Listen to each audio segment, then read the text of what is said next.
Ero kamano nyakwara mogi kuomiero Ramogi TV kendo otieno ni weche manyien mago imore odiochieng' mar 21 dwe mar 4 2025 odiochieng' ma piny ngima okuyo ka iywago jadolo maduong' mar din jokopere piny mangima Pope Francis chieng' ne ogedo chieng' oloso tero kendo luore gi liudu mopogore opogore nyakwara mogi mana kaka timore kinde ma jaduong' onindo nyiso ni en kuyo makende thuolo ni jotelo kaachiel kod oganda medo oro ote magi mag kuyo kod lit kaluwore kod tho mar Papa Francis.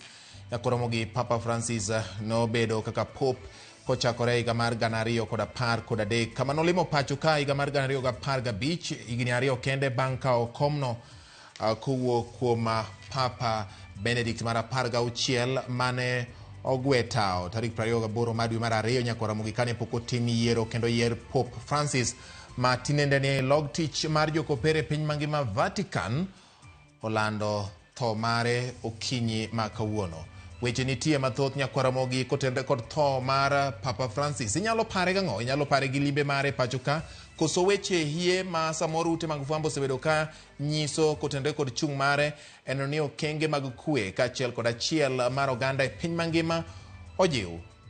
Wan kod sigana ma mi chakre lendo mar tho mar Papa sigande yore mag wuoth limbe mare pacho ka kaachiel kod okenge mowinjo bed ni kawo e yiero Papa machielo mabiro kawo kare bang' kosetiek chenro mage mag ik. Tok mago kende nyakwara mogi wan kod weche mamoko bende mabiro luoni koting'o sigana moyiedhi i wach mar kihondko ei nam gwandruok sand ma jolupo ma Kenya yudo e lwet apisa mag arita mag piny Uganda. Kamoro amora ma intie machiegni mokwongo thuond weche. Awe ni mzee, awe ni kijana, awe ni mtoto, kifo huleta hali za huzuni. En lit kuom jadolo maduong' ma piny mangima kendo wan kodgi kuyo kaachiel. Joyie mag din jokopere kod oganda mamoko e piny mangima ywago Papa Francis ma ong'ielo rengo kawuono e boma ma Vatican. Waliingia wao chindo kwa kwanza kija kafinika. Ukaja ukuta wa pili kuja kafinika, ukuta wa tatu kuja kumalizia na tangi maji moja juu. Anyuond ji manyolware dag minyaga manyosi enyore Bamburi ywak ni apisas mag reso ngima dhi mose chenro mar temo golo jogo manyolware iye kanyo. En osiep bwanani, en osiep ker majirani ni. Ker majirani chal ni makoro tiyo wa e Kenya koni. Akwa en noting'o muma kowacho no bro rito borders ma Kenya. Kata ka gisungo anang' mo en 7%. Oritnwa 7% ni. E tielo mar ariyo mar sigana mar kihondko ei nam. Jolupo ma Kenya lero midhiero kod lal magiseyudo kokalo e ywaruok e kindgi kod jolweny mag piny Uganda.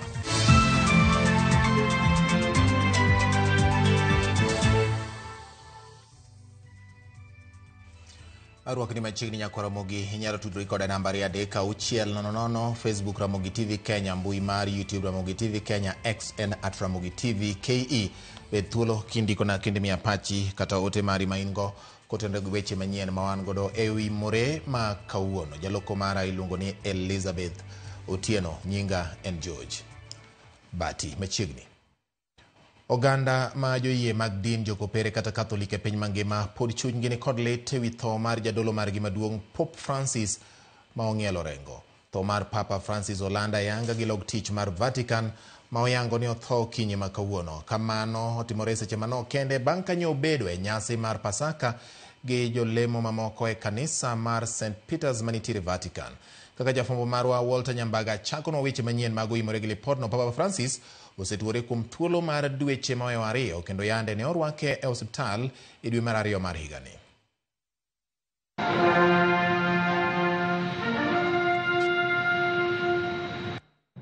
Mana kaka oganda jokopere timo nyasi mar yango chier mar jawar e piny mangima. E kar bagalama Vatican St. Peter Square e boma ma Rome e piny Italy. Ka ema George Mario Bergoglio moyangore kaka Pope Francis ineno ka nyiedhore kendo gwedho jokretus kod wes ka obede nyange mar jok mok nyal wuotho motegno. Maestro di cerimonia. Bang' somo wes ka ielo ne oboke moro bang' moro, jatelo ogwedho jokanyo ka oyango negi ber mar yie motegno kuom Kristo. Mario bende luoruok godo ka jokopere nene e kendo buonjo kode ka giyango chier mar Yesu Kristus ruodhgi. Ma nyotimo kotenore kod kaka lai mar kitalamni obet. E alwora mar kar jot mar Pope Francis manie Vatican, kanyo ma Pope osebedo kod midekre kendo yudo thieth mano make Santa Marta. So good to see you. Thank you. Bende ema jalup jatend piny Amerika J.D. Vance obede kod romo moyiedhi kod Pope Francis. Romo manyotimore mana Jumapil mana seche manok motelo ne tho mare e kama jodit ariyogo nyobile wach matut motenore kod telo ma Amerika to kod weche mag piny mangima. These are for your children. You've not been feeling great, but it's good to see you in better health. Ndala 13 motelo ne tho mare, jatend din jokopere no bende nyocha obedo kod romo mare mokwongo mar bang' wuok e kar thieth e kod kingi mar Ingeresa, King Charles mar adek kod Malkia Camilla e kinde limbe margi mar ndala 4 e piny Italy. Il Santo Padre Francesco. Lendo mar tho Papa Francis olande ayanga gi jatatije mar Vatican Cardinal Kevin Farrell moyango ni otho sa 1:35 okinyi mar wuok tich bang' nyasi mar Pasaka. Lakteche osethuthni gi temo reso ngima Papa Francis nyaka ne rwake osiptal ma Gemelli tarik 14 mar dwe mar ariyo mar higani kod mideke mar athung'a mar kor. Nonro ne oyango ni ne en kod tuo mar kor miluongo ni pneumonia mane omako bomage duto e kata odoko ni ne omiye thuolo mar wuok e osiptal bang' tang'o ranyisi mar dhi maber. Thuolo mare mar bedo e piny ochopo e giko ka okalo e ndiko mare ka koro ne en ja higni 88. Walter Nyambaga, Ramogi TV. Papa Francis ne okawo telo mar tayo lemo mar Pope higa mar 2013 to sigande nyakona Mogi hie chalo nade chakre nyuol mare, sombe to kod tij dolo mare. Lydia Okeyo lero mathoth ewi sigand Papa Francis manyinge hie en George Mario Bergoglio. Papa Francis manyinge hie en George Mario Bergoglio ne onyuol tarik 17 dwe mar 12 higa 1936 e boma Buenos Aires e piny mar Argentina. Jonyuolge gin Mario Bergoglio gi Regina Maria Sivori, duto mag Italia. E dongo mare kaka rawera, Papa Francis ne oyudo somo mana kaka nyithindo mamoko kendo gikone ne oyudo tiegruok e mbalariany ma University of Buenos Aires mantie Argentina, kama ne otiege e lony mar medusa marango gi kwiri kata chemical engineering. Bang'e kata kamano, ne omako lai mar tiegruok e weche mag dolo e higa 1958. Noriwore gi riwruok jiwo tije Mission kata Jesuits e higa 1959. Ne otieko tiegruok mare mar dolo e piny Chile, kama ne osome kido mar jadolo motelo St. Ignatius of Loyola. Gikone ne osidhe kaka jadolo kata padri higa 1969. Banka ne osidhe kaka jadolo, Bergoglio ne okawo ting' mopogore opogore mag dolo. Kamano noriwo koda katelo ne kanyakla mar jiwo tij Mission kata Jesuits, kama ne otelo ne bad chenro no mar piny Argentina higa 1973. Bang'e ne owale kaka Archbishop kata jadolo maduong' mar jokopere e boma Buenos Aires e pinyno mar Argentina higa 1998. E higa mar 2001, Papa John Paul mar ariyo ne owalo Bergoglio kaka Cardinal mar Buenos Aires, ma en kaluwore gi kaka ne otayo tij dolo mathothne ne ogeto bero ngima oganda kendo kedo gi dhier. Jesucristo, alabado sea Jesucristo. Higa 2013, kanyakla mar Cardinals ne ochokore e boma ma Vatican kendo yiero Bergoglio kaka papa manyien mar jokopere tarik 13 dwe mar adek 2013. Ne oyiero tiyo gi nying mar Pope Francis, nying mane osumo kuom jadolo St. Francis mar Assisi, mane oketo maino e kedo gi dhier kod jiwo kwe kind oganda e higni machon mokalo. E tije kaka papa, Francis osenyiso kido mag telo mare kaka jiwo winjruok e kind dinde kokalo e tudruok ma osebedo godo kod jodolo mag din mar Islam e kind mamoko, kedo ne ji mang'aw kod joma odhier, jiwo ratiro mar oganda kod rito ler mar alwora. Agenda mag telo mare osenena yanga kokalo e limbe ma osetime pinje koriwo kodaka mag Afrika kod pinje mamoko. Un tempo dove tutto va ripensato. Lydia Okeyo, Ramogi TV. Jotelo mopogore opogore mag din, jokopere, jotelo mag siasa ka otelnegi kod jatend piny Kenya William Ruto kod jopiny oywago mosenindo Papa Francis kaka jatelo maneni kod bolruok, hera kod chuny mar dongruok. Judith Omondi nigi mathoth. Mana kaka jokristo moko e piny mangima mag din kopere, moko kuom jokristo mag din ni e kaunti ma Nairobi ne ochopo e od lamo seche machuok bang' jatatije mar Vatican lando tho mar Papa Francis. Moko kayuare nyaka e tie msalaba e kar lamo ma Holy Family Basilica. Thothgi ochopo kendo gochongi mar chwalo alam margi. Jodolo ma opogore mag din kopere kanyiso kuyo maggi kendo geno kod yie mane gin go kuom telo mar ma osenindo Papa Francis. E kaunti ma Nakuru, jadolo Cleophas Oseso opuoyo telo mar Papa Francis kaka telo mane olando hera kod kanyakla mar oganda.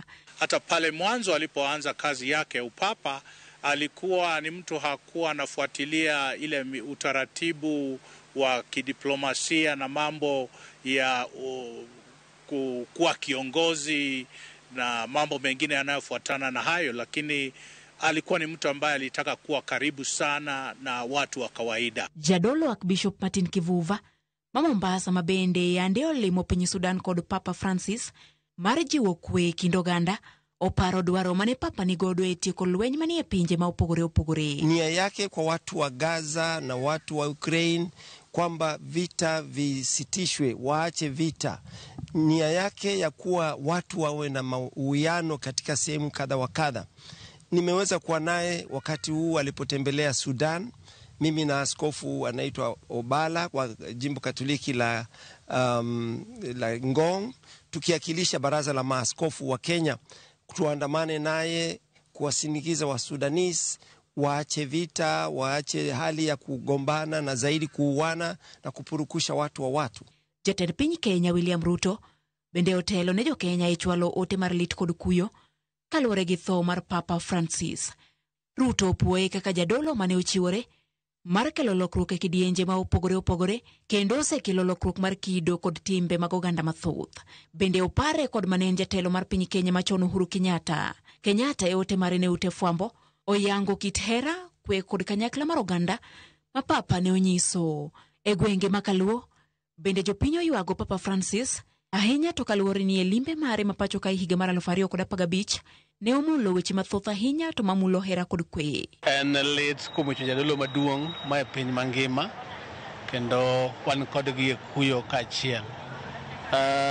Pop waparo kod gik mang'eny, nochung' motegno kuom weche mag kendruok chuo kod chuo kendo kanyo en poch gi pag. Kano wuok odhi stadium kama ne irite Kasarani, nodhi gi Toyota. Gima ok yot yudo kuom pastors masani katemo. Nen simple pop, kendo ng'at mane ohero ji. To bene ochung' adier. E kinde ma jokristo mag din kopere e piny Kenya riwore kod jowetegi e piny mangima e ywago ma osenindo Papa Francis, gikwayo lamo ahinya to ma otelo ne yiero jatelo manyien mabiro kawo kar ma osenindo Papa Francis. Judith Omondi, Ramogi TV, Nairobi. Kawasudo eni George Mario Bergoglio ma kata Pope Francis ma osebedo telo e kanisa ma jokopere e piny mangima ne olimo piny Kenya kuom thuolo mar ndalo adek higa mar 2015 e kinde mane ongima. Mano ne en higni 2 kende bang' kanosekawo lemono kawuok kuom manosenindo Pope Benedicto mar 16. Kaka jafwambo marwa Efi Nyakidi lero, oganda jo Kenya norwake kod mor kendo limbe mare en rapar makoro jo Kenya odongo. Tarik 25 dwe mar 11 higa 2015. Pope Francis nodonjo pachoka kendo norwak gi mor. Bul nogo, waya noduso miel. Karibu Kenya. Kendo wende mag pako Nyasaye bende nower. Norwake kod jodolo mag kanisa Kopere kachiel kod jotelo mopogore opogore pachoka. Bang' wuok e alap ndeke ma Jomo Kenyatta, wuoth nochimo ka jot ma jatend piny Kenya mong'ere kaka State House, kama norwake kod muojo magina malo nyadi 21.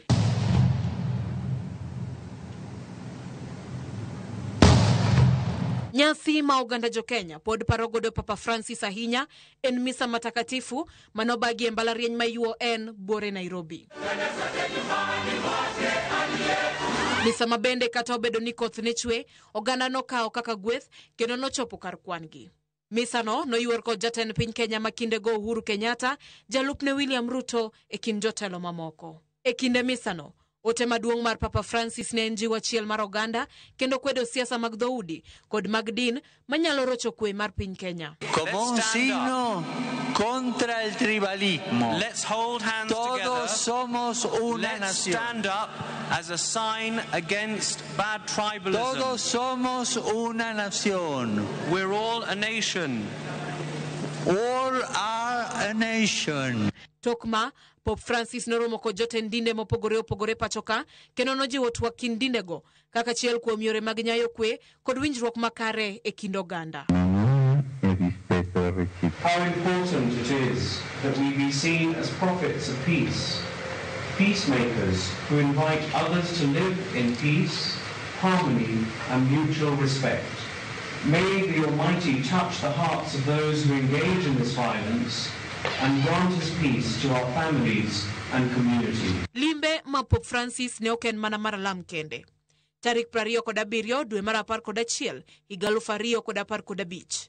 Pope Francis nochope gwenge makangemi Buore Nairobi kama narome kod oganda kendo winjo ywakgi ahinya to ewi dhier magikadhe.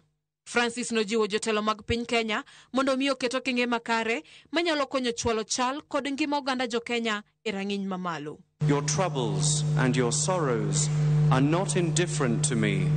I realize the difficulties which you experience daily. How can I not denounce the injustices which you suffer? Pope Francis nochamo muma kaka jadolo tarik 13 dwe mar 12 higa 1969 kendo osebedo papa mar kanisa Kopere chakre higa 2013. Limbe mar Papa Francis biro medo bedo kaka rapar ne oganda jo Kenya kuom kinde malach, ahinya to tok jiwo kwe e kind oganda kod telo makare. Efi Nyakidi, Ramogi TV. Ramogi, ngima kod telo mar Pope Francis osebedo ranyisi makende ne oganda mathoth e piny mangima kendo kit telo mare bende osekelo lokruoge e sectors mag alwora kendo ratich oganda kaachiel kod kwe e kinde mag lweny e kind lokruoge mamoko.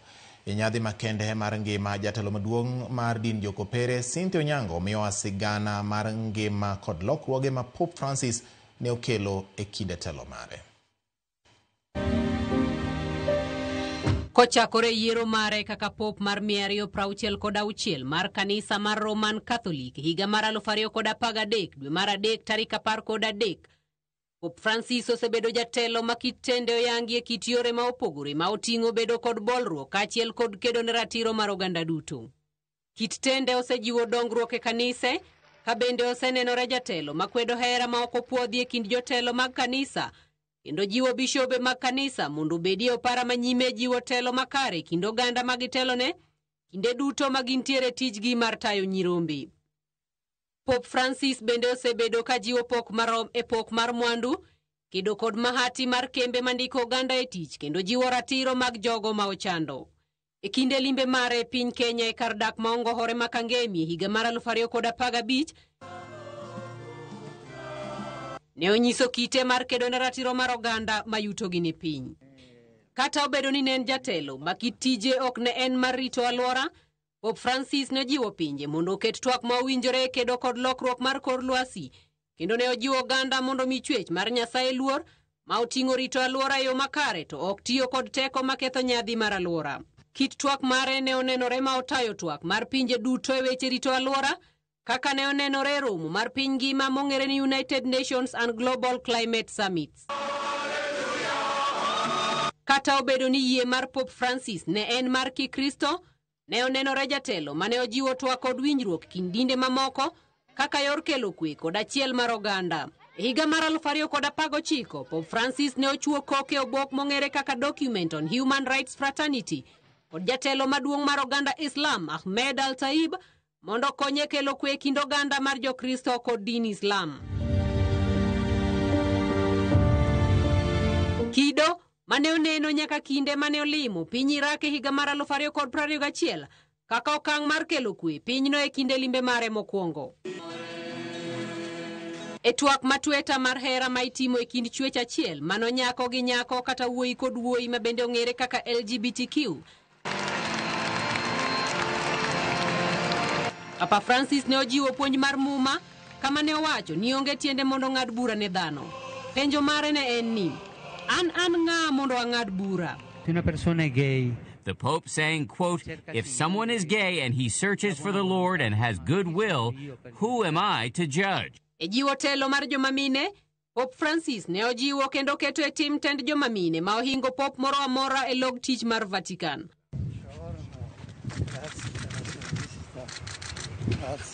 Pope Francis bende ne ochung' kod jodin mar Katholik mane keny mag orumo yor chik, gino mane okelo paro ma opogore kind oganda. Kinde muoch mar midhusi mar korona, Pope Francis ne okwayo pinje mani kod nyalo mondo mak bad pinje mayuto margi ni piny, mondo konygi kod chanjo mar midhusi no mane oweyo piny ngima kod lal, buok kaachiel kod kuyo.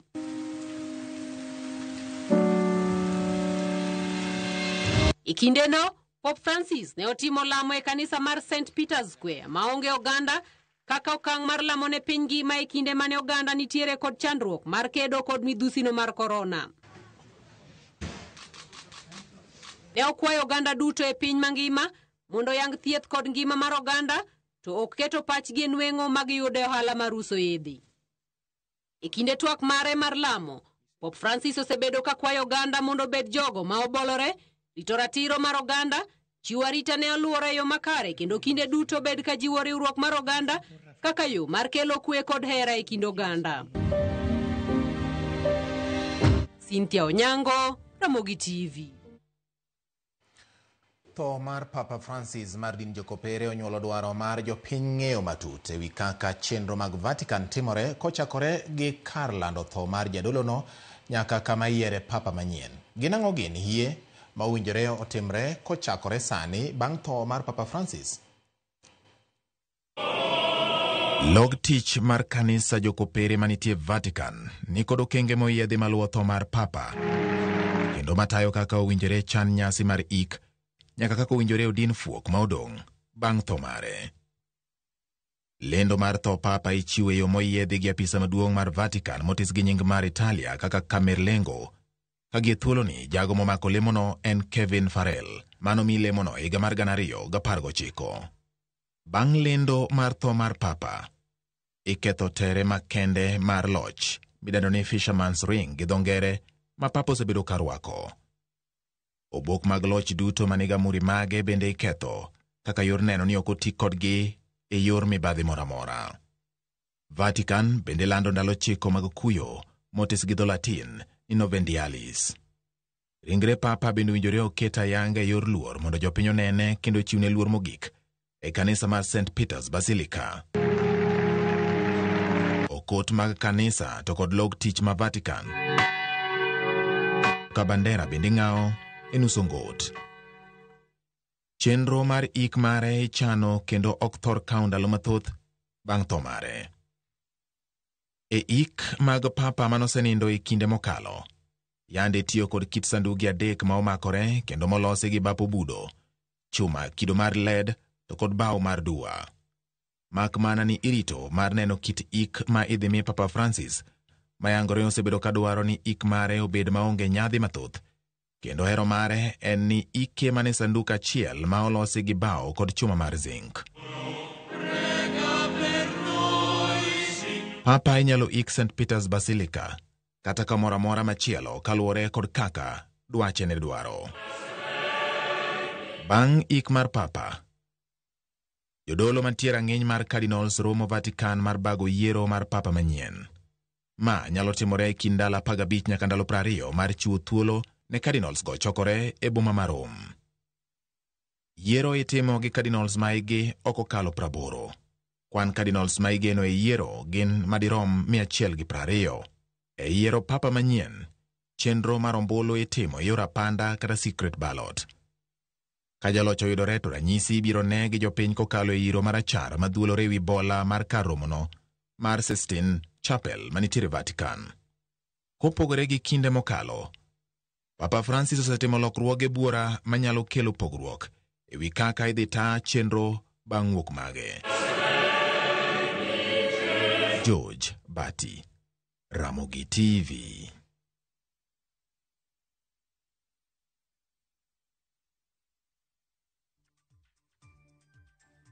Ero kamano nyakora Mogi kaka iwinjeno mago duto te motendre kod wach mar tho mar Pope Francis, ma lendo mar tho mare ne ogol kawuono kod lok tich mar kanisa jokopere mantiere Vatican e okinyi ni nyakora Mogi kata okinyi ma kawuono, kama bende ote medo wuok kuom jotelo kaachiel kod ji mopogore opogore gi jokopere giwegi e kinde makoro Papa Francis onindo. Ibro medo oro na ote magi ka oponin gi ote machal kod mago kaachiel kod mamoko bende motendre kod weche manyien ma wan godo otieno ma kawuono. Ma en Ramogi TV, weche manyien mago imorano ka George Bati winji yo makare. Nyinga en Ato Wuod Kodumba Kanyamwa, amora enyagi weche manyien mag Ramogi TV. Ng'ato ndiko na kani gima mako dhoga ni sirikal ne usiko wilo mana CSS gi PSS to sa to dhi tambe oserumo kare jopiny to ibiro tine gi karang'o. Erokamano luonga ni Abeni Orao Wuod Kanyakwa Polo wan kae, wacho ni gin kanyo gi jaode iluongo ni Shela Nyarabandu. Erokamano ahinya. Bati kaka pile aneno habari ka wantiere Odili Gardens Kisumu, kendo Ramogi TV neno malera edua, wacho ni amos ni Honorable Rose Nyamonga Oron Kisumu Central, Governor Nyong'o kod Honorable Suku Mahulo wacho ni may Pope Francis soul rest in peace. Mano John Onyango kuwuok wacho ni wuok Owiti Foundation. Erokamano ahinya. An Dadi Wuod Samson kawuok Gembar Kalare wacho ni winje makare kina ni makare gin gi minod luongo ni Jacinta Auma. Erokamano ahinya kuom keto Ramogi TV yotieno makawuono. Agoyo mos kuom gimotimore. Fidel kawuok Kibigori mawacho kamano. Erokamano ahinya Fidel. Ano kalure kod tho mar Pope. Kasto Auki Dibo kantiere Ulanda wacho ni timo mos tho mar Papa Francis kod tho mar jaod Alex Ooko kantiere Ulanda. Poleni sana.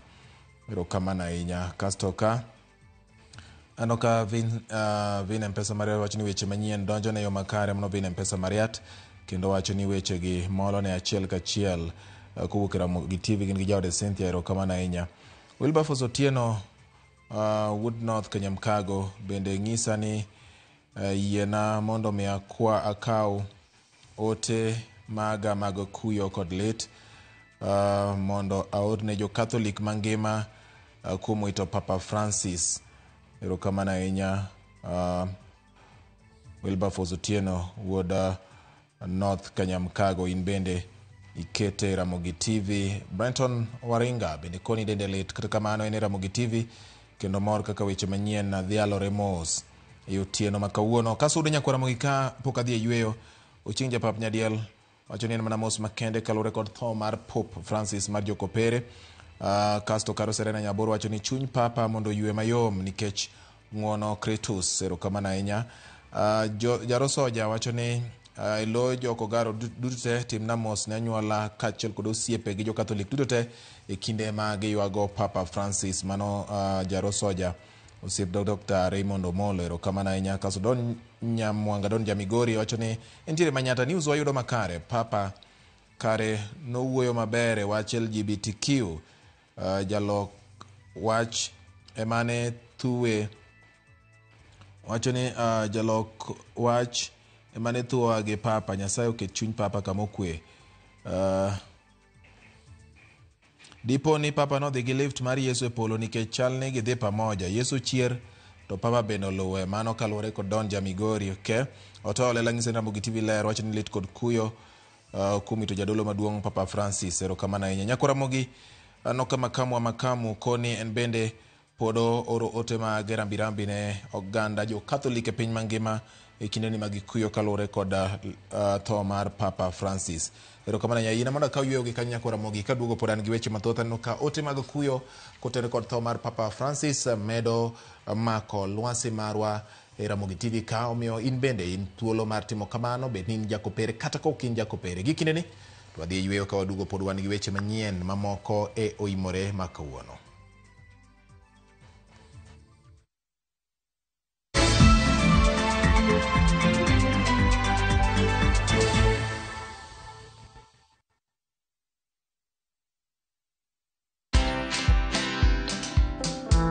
People didn't believe that I bought my Land Rover Discovery from just influencer money. Yeah. Can anyone make money online? Yes. Content is like losing weight. You kind of have to just do it for a long period of time for you to actually see those results. Where money is a motivator, for me, fear and shame just don't exist because this is how I'm feeding my children. Watch this story and more. Download the Citizen Digital app or visit www.citizendigital.com and find the Citizen Originals portal. Kenya's #1 app, Citizen Digital.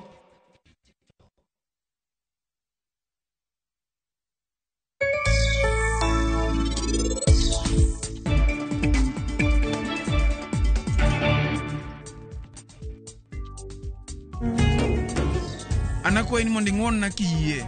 Gimoro amora kae tek mohinga an.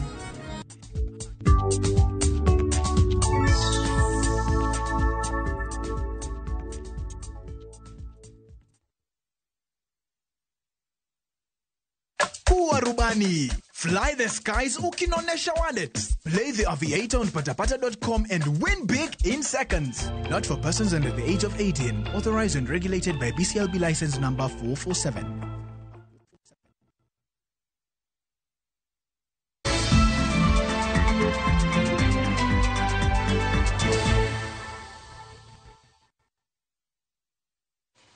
Machini kendo Nyako Ramogi anyuola jogo ma ichichgo ni nyowito ngimagi bang' lutore bur mar minyaga i Bamburi Mombasa e kibanda moro manyo ginene adhula.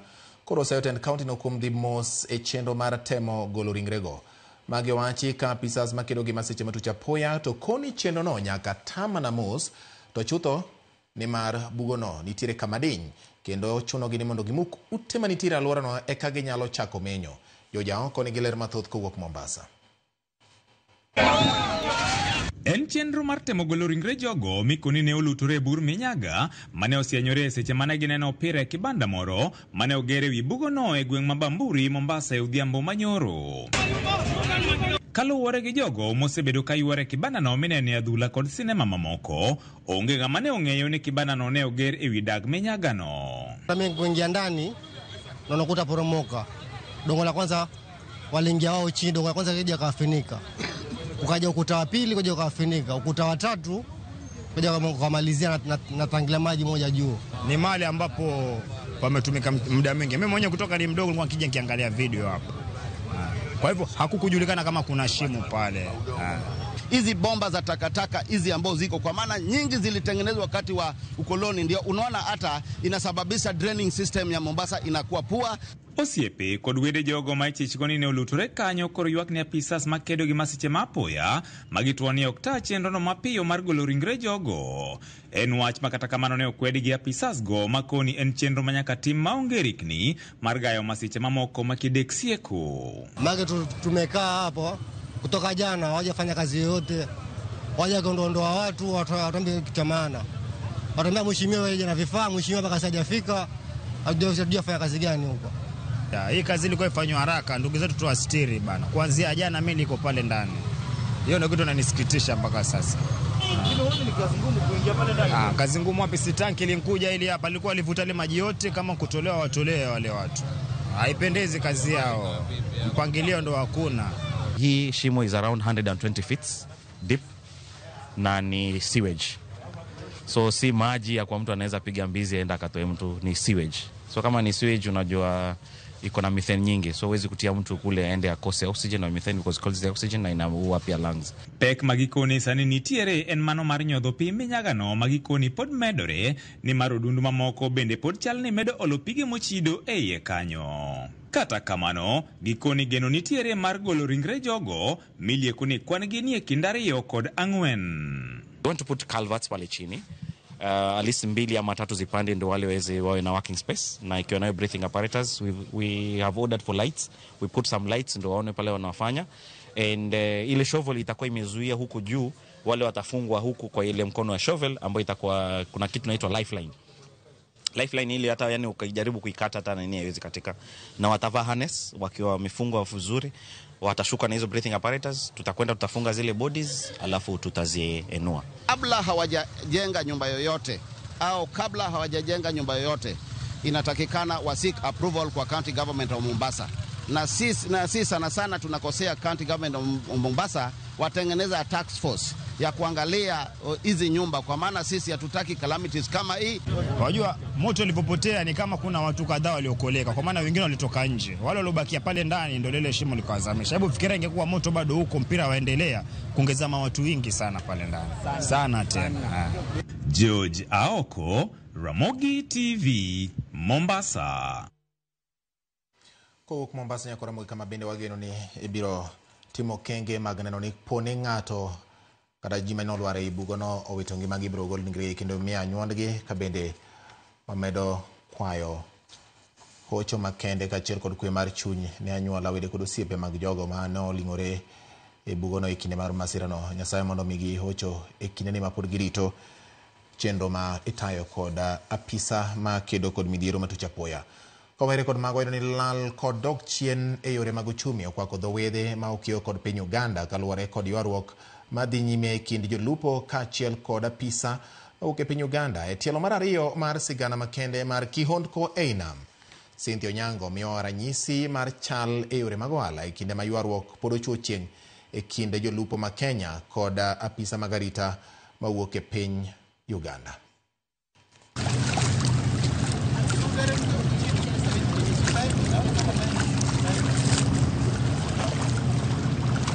Dhowedhe ma Usenge, Uhanya kaachiel kod Uaria medo kwano lal kod dok chien e yore mag ochumi kaluwore kod ywaruok madhi nyime e kind jolupo magi kod jolweny ma Uganda. Priska Osimo ma osebedo ja ohala e dho wath ma Uhanya kuom higni mohewo 30 kendo ne ni kod yedhi 5 wacho ni sani lwete odong' nono kaluwore kod meko ma kinde ka kinde. Asebedo e dho nam ni mok tin ne higni 30 to sani asefilisika, nan gi yedhe 5 adong' gi yie achiel, ok anyal kata manage mondo mi alos gogo. Ki pango nam kodhi kose maki idwaro 50 gogo onge gisiko kuro haya gie sani kokwa wuondre jowa mang'eny oseringo odhi e bijes ma Uganda nikech meko manie area makaeni ok wanyal. Steve Juma ma en jalupo kendo wuonie e dho wath ma Usenge wacho ni midhiero ni kelo pek kaluwore ni kinde ma omak yiethgi chuno gi nyaka giwargi kod omenda ma ok tin ne 50,000 kuom yie ka yie kaka chik ma oketnegi kod jolweny go. Gin jolweny, gin ka gimaki kod ogricho sana, gin gikawo giku to gitamre, then uchako bagin koweni gigo tigolo 50,000. Afu an gi ja marine to an gi ja revenue, en komaki to dwaro ni mondo igol 30,000 to gikigo weni aweya. Betri wagi tache wago dongi pi to ken ko lo to gikawo lope wago wang'o, lope wakage ni ndope gogo wang'o gi mawa fuende wakeni ko lo wadhi gi fuel lita 200, lita 150, 160. Ywak Priska kod Steve yudo sir kowuok kuom jagoro matin mar dhowath ma Osenge Evans Otieno mayango ni dhowath ma Osenge kende e higa achiel mokalo osemak yiethgi mohewo 100. Namba mag yiedhiwa mosemak are more than 100.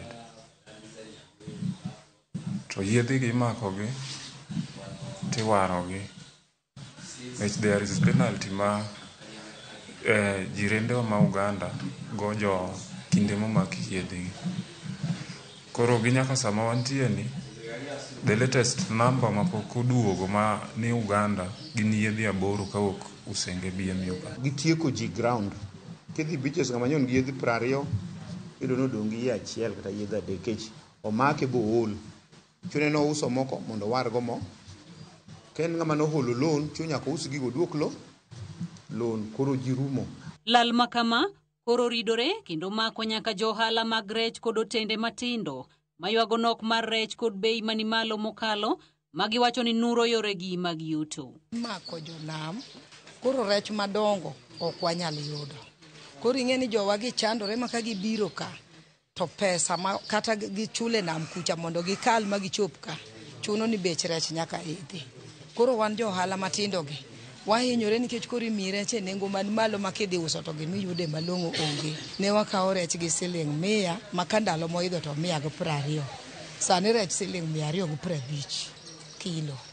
Jotelogi kata kamano okwedo weche maliekore ni jonam tiyo kod gig kiluwa maricho emomiyo imakogi.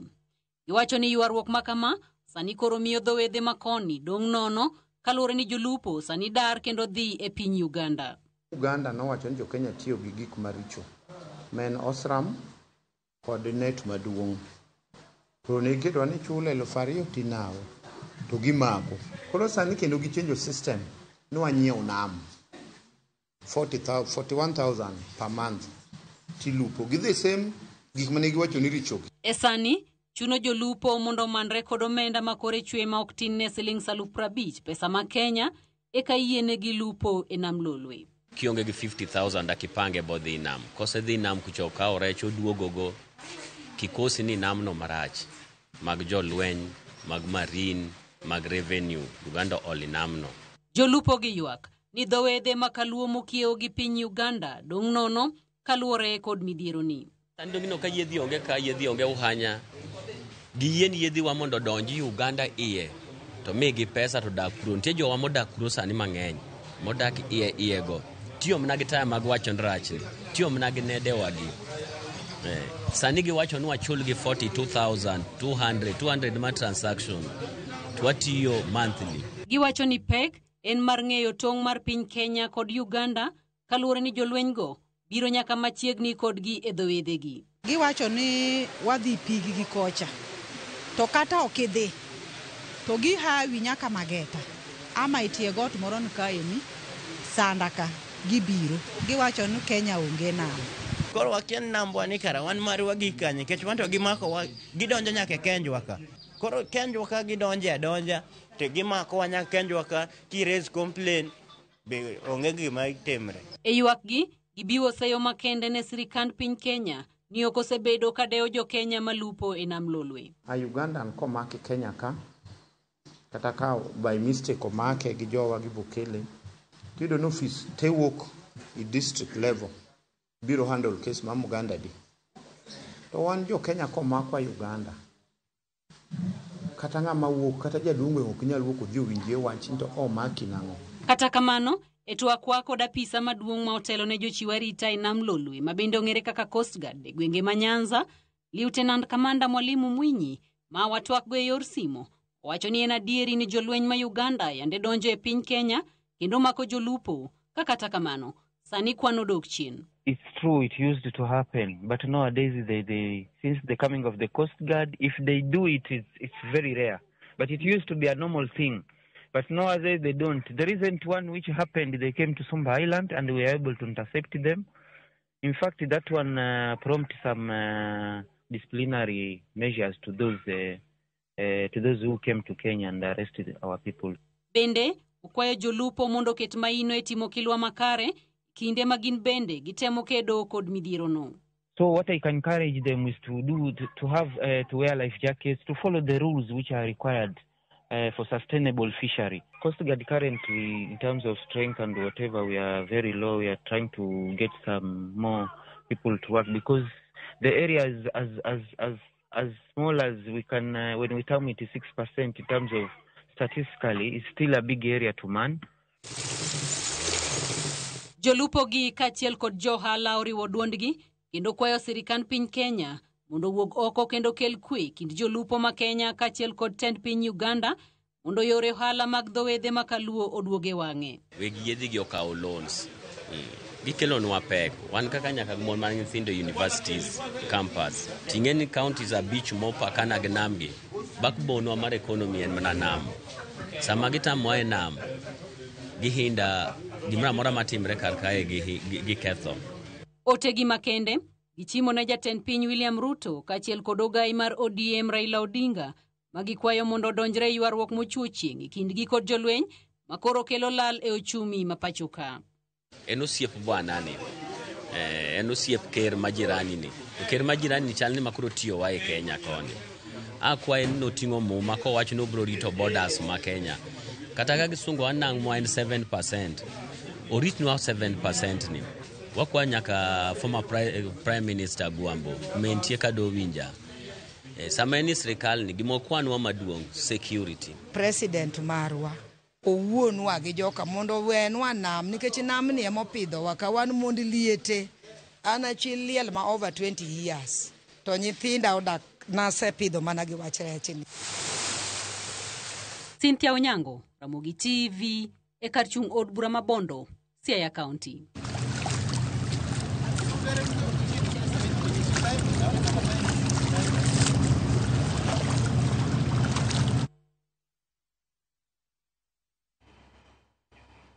Sigana mara Cynthia Onyango nyakoro gilungo ni kihondko Einam. Ageno ni jotelo owinjo duond jolupo mani kod kwayo kwa achiel ni resgi elwet apisa mawuok e piny Uganda magikoni rokogi kendo sandogi kamayogi mwandugi e nam Lolwe. Ageno ni oteno chopo ne telo mar piny Kenya mar mondo gikaw okang' bang' sigana ni. Kowere kod mago ni jawuoth moro mawuok Diani dwaro ratiche bang' kochino ketne yath mar nindo kendo bang'e to kwal mwandune kinde manowuok e boma Nairobi ka ochimo Mombasa. Dalilo Mondi yangoni ne oidho bas mar kambi mar Mash tarik 14 dweni kendo bang'e noduogo yudore ka ntiere od thieth ma Pwani e boma ma Mombasa ka oyudo thieth. Otino Daniel nigi ler mar wachni. Wuodh Dalilo Mondi kowuok e boma ma Nairobi kochomo Mombasa kotiyo gi bas mar Mash ne ogik e od thieth. Dalila lero ni yande oidho nyamburkono ka ongima tarik 14 otieno mar kar saa 4 to kata kamano pache ne oduogo lal ka gichopo Mintito Andei. The next time I woke up on Wednesday at Coast General. I woke up, found 3 of my friends in hospital with me, and that's when they explained to me that I had been drugged. They told me that I had been taken first to Central Police Station by the conductor for Mash and a tuk-tuk driver. They got an OB, and that OB is what they used to bring me to Coast General. Oyango ni osebedo kotiyo gi basno kuom thuolo malach kendo ne obete kom namba 37 koleronwa kaka ne otwak gi nyawadgi mane obete bathe e kom namba 38. I had placed my bag on the seat number 38, so akaniambia toa nitoe bag. Then I asked him, you are all over the place, where are you supposed to be sitting? And then he said, indio kiti yangu. Ochich ni jawuoth wadgi ne chano mar kwale katiyo gi yedhe mag kelo nindo kokio kombe mar chai mane omiye mondo mi omakne ka gin Mintito Andei kama basno ne ochung' kuom thuolo manok. Alipofika karibu na pale nimeketi, mikono yake ilikuwa ina shake. So as it was shaking, he was pouring the tea on me, on my hands. Then he asked me, nimshikie ndio aweze kuketi. I held the cups, he sat down, and then when I wanted to hand them back, kaniambia ngojea kidogo, sijui nichukue, sijui bag, sijui nifanye nini, sijui niweke tablet. Kata kamano, en kod penjo mathoth bang' yudo ka oonge moko kuom lepe mane orwako kod okang' mar kambi mar basno rem chiwo ler ewi jawuodhno mane obete bathe. I decided again to try and call Mash just to find out, like, When I was removed from the bus, was I naked? Did I have clothes? Yeah, just trying to find out, because again, my underwear is missing, and they were so elusive. Even the lady officer told me that walikuwa memwambia that seat number 38, who was my seatmate, had not registered. So they didn't have any of his details on file. Kambi mar bas mar MASH korka korgi to koni pok giyudo kwayo mora mora mar chiwo lere wi achichno. Details ziko, hakuna mtu amekuja kuuliza. Sasa je, tukiona vitu kwa hii social media kama hivi on our side as a company, ni kama kuharibu jina, because nobody came to us to ask this information. Nobody denied her the right to get the information. I lost 2 phones, and then I lost a total of 56,000. Otieno Daniel Ouma, Ramogi TV. Ramogi weche te kanya kwadra. Wadhi nyime. Moko kuom johala e chiro ma Kibuye kwayo kwe motelo ne yiero ma biro bedo e chirono. Ka giloso e chiro ma Kibuye gi kwayo kaunti ma Kisumu mondo kaw chirono kendo los chike ma biro tayo chenro mag yiero. Gijiwo johala mondo ket kwe mondo alo dhi nyime e chirono e yo makare.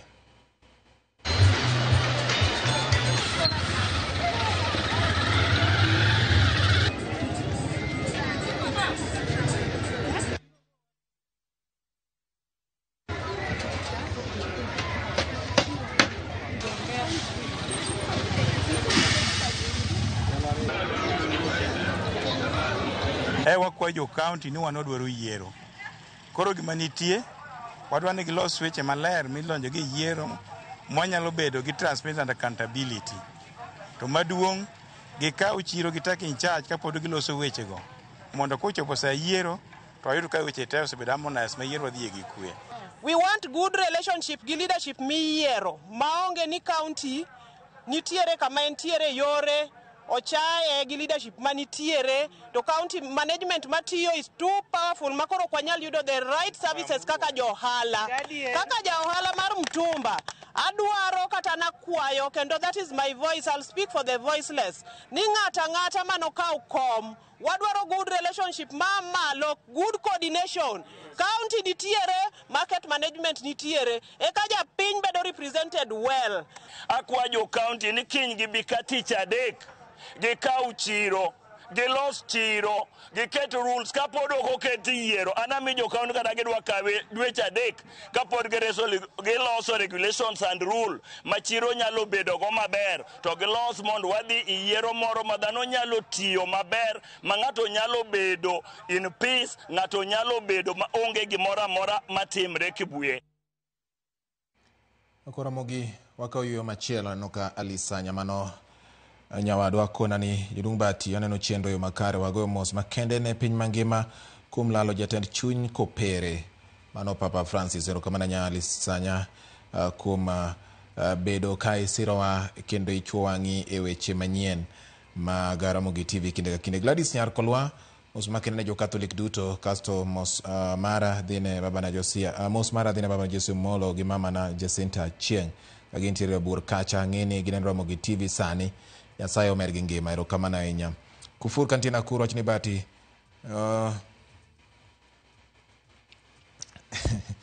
nyogi gombo ratil kata kamano nikech nyo en odiochieng' mar yweyo nyo kwa bedo gi ratil koro Kufur kuya ondiek pok ohadho piny. Jumapil machielo bende en mana Jumapil omolo wuod Nyakuoyo kantiere Asembo got Bondo wacho ni George Ramogi ler ndi wuod Bondo ka kaeto wach popne makoro kelonwa kuyo lakini en chenro mar Jehova Nyasaye kako wacho. Erokamano sa director Dominic Akogo bende koni okuyo kod jokopere piny mangima ikinde ni ma giywago Pope Francis. Erokamano sa director Dominic Akogo mano wuod Uriri ka intiere gwenge ma Migori Uriri kocha okoni kuyo makende ahinya kowuok kuome kachiel kod familia mare ne anyuola mar jokopere piny mangima kuom to mar Papa Francis. Kasto kanya kwa Ramogi mineno ka ote medo donjo ote mar jadolo kendo jakom mar NCCK Kenya ka mano jatich Nyasaye rebni Dr. Elias Otieno Agola mabende wacho ni Papa Francis no ok en mana jadolo mar kopere kende to chung' mare obedo kaka wuoro mar kiroho ne oganda mathoth ahinya ma jokristo e piny mangima ka ok ong'iyo din nikech chenro mage mag tayo chenro kaachiel kod chung' ne kwe adieri kaachiel kod ratiro mar dhano nyiso ni en jalo manochung' gi wach Nyasaye kendo mana kaka ondiki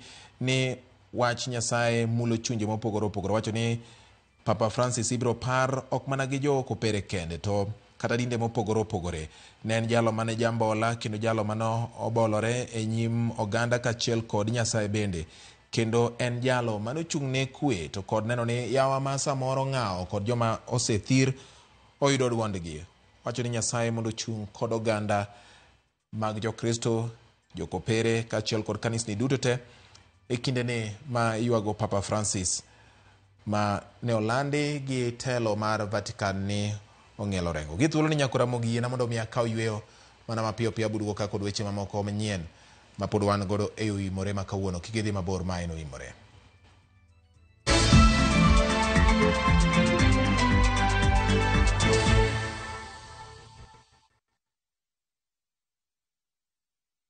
Join us for an unforgettable journey to the world's largest trade fair, the Canton Fair in Guangzhou, China, from 15th to 27th April. Explore thousands of products, meet global suppliers, and experience China's rich culture. Enjoy guided tours, shopping, and local experiences, all while discovering new business opportunities. Enjoy this and more in 9 nights and 10 days, starting from $2,450 per person sharing. Visit viewtravel.com or call and WhatsApp 0703-254-254. View Travel. Dream, explore, discover.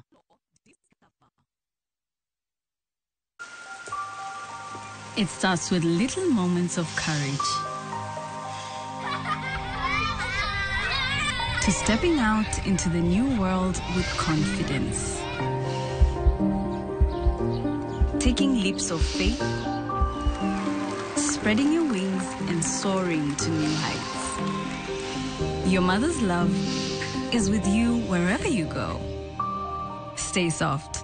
Nothing lasts like mom's love. The moment you've all been waiting for. Welcome to a world of endless kids entertainment on Viusasa. We'll arrange a new secret meeting.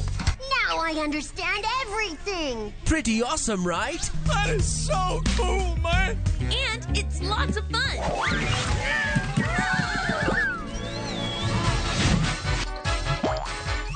This is the ultimate destination for your kids' learning, fun, and enjoyment. The greatest meal ever is ready for oven time. That's right. Let your kids enjoy unlimited entertainment only on viewsasa.com.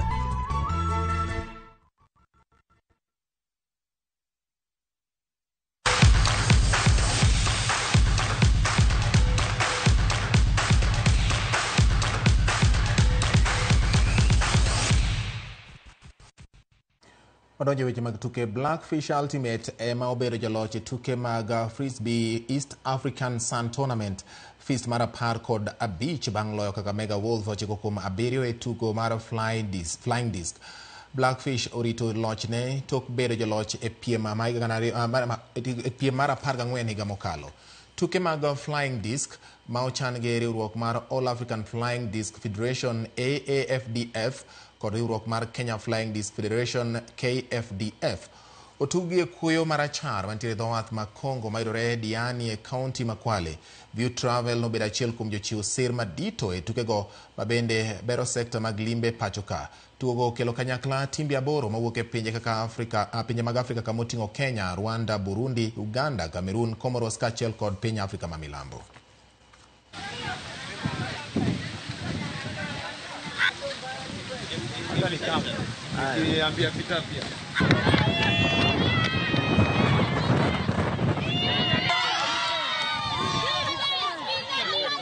Waduoko erokamano maduong' ne sponsor manobedo manokonyowa timo tournament ni kochakore gi View Travel, Trailblaze nikech gine mane gikonyowa in the event setup and also Fancy Sports mamiyowa apparels.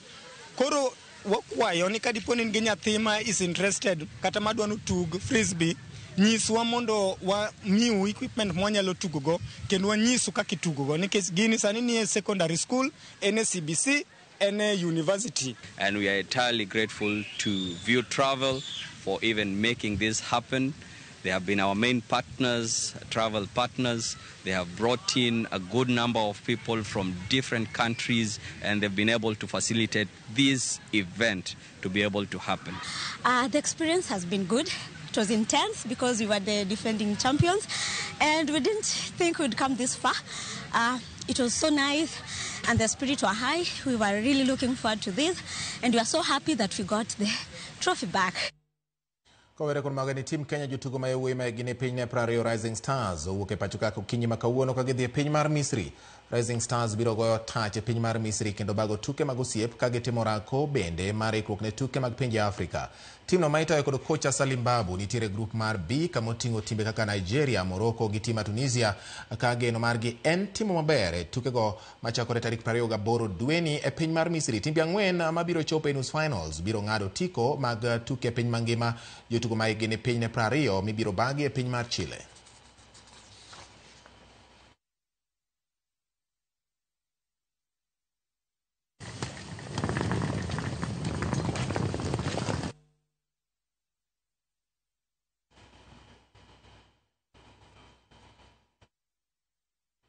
Kawasuri ni tim mar nyiri mar Kipchebor FC e joloch finals mag tuke mag Anto Ladies Football Tournament. Mano bagi alap ma Kiprugut chumo e kaunti ma Kericho. Kipchebor oloyo tim mar Kap Ngetuny FC gonde 6-5 kokalo picha choma tugo no rumo amodhi mar gol 1-1 e dakika mar 90. Tugo magwa keini mabende bagi kuom thuolo mokwongo ywayo time 24 ka joloch oyudo mich mag omenda maromo siling $1,000,000. Anto ma en jachak tukego owacho ni obiro tiyo kanyakla kod riwruoge matayo tuke mag adhula e pacho kae gero mich mag jotugo e tuke mag adhula.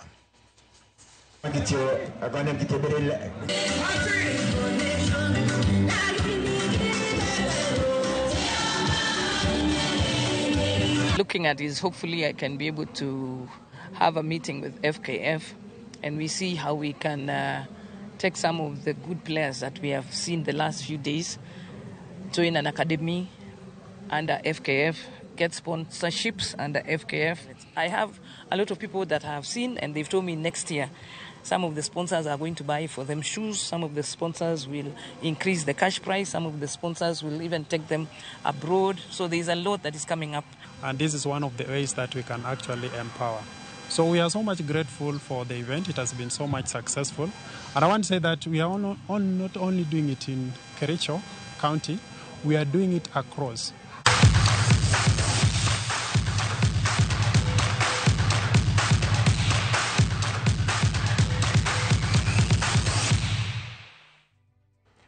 Kamano nyakora mogi ka pokatieko en riwruok matayo tuke mag adhula e piny mar Italia kocha mano Serie A ochwalo nyime tuke manowinjo bed ni tugo kawuono e pinyno kaluwore kod tho mar Pope Francis. Klebego kamoting'o Torino gi Udinese, Cagliari kaachiel kod Fiorentina, Genoa gi Lazio kaachiel kod tugo e kind klab mar Parma gi Juventus ochor nyime kaluwore kod tho mar Papa Francis ka gichiwo luor margi kaluwore ni boma ma Vatican nyakora mogi yudore alwora mar pinyno. Koro miyo mago nomiyo chung tuke manowinjo bed ni tugo kawuono kendo chor gi nyime ibiro tugi e thuolo machielo mibiro landi kod telo matayo tuke mag Serie A. Mano bende makelo e giko mar weche manyien nyakora mogi. Erokamano kuom yiero Ramogi TV e kind telemesen mathoth ka mi weche manyien yo makende. Oganda nyikwara mogi kamoro amora ma untie bed ni nitiere Kenya kata e pinje ma oko ka yiero Ramogi TV tami puoch gi pak. Erokamano ne oganda mawuok Kisumu, Migori, Siaya kaachiel kod Homa Bay kata gwenge duto te ma intie kaka onagi maneno wagi thuolo ne oganda mawuok Migori kar chung' od bura ma Rongo, Awendo, Uriri, Suna West gi Suna East, Kuria East gi Kuria West duto te puoch gi pak. Nyinga en George Bati, Eloya Mosiro, weche manyien gi jaloko mara obedo Elizabeth Otieno, director mara Bob Wafula, Sound Master kachande nyakwara mogi obedo Kebo Tengo, Casto Liza Weno kaachiel kod Irina Suza kaachiel kod bende Ben ka japicha mara gi Nelson bende obedo kachande Manuda Lego, jariemb ndege marwa mara dhiro wechegi kabiro ni achiel ka achiel nyakwara mogero kamano kuom medo kete e Ramogi TV elo odwa mar ka weche manyien jachung weche Ken Muga jatendwa Jay Bonyo kaachiel kod reporters oduto te kaka singsigo wabiro bedo ka wakelo ni wechegi thuolo ka thuolo odiochieng' makiny bende odiochieng' machielo. Nyinga en George Bati kaka singisi oriti masani.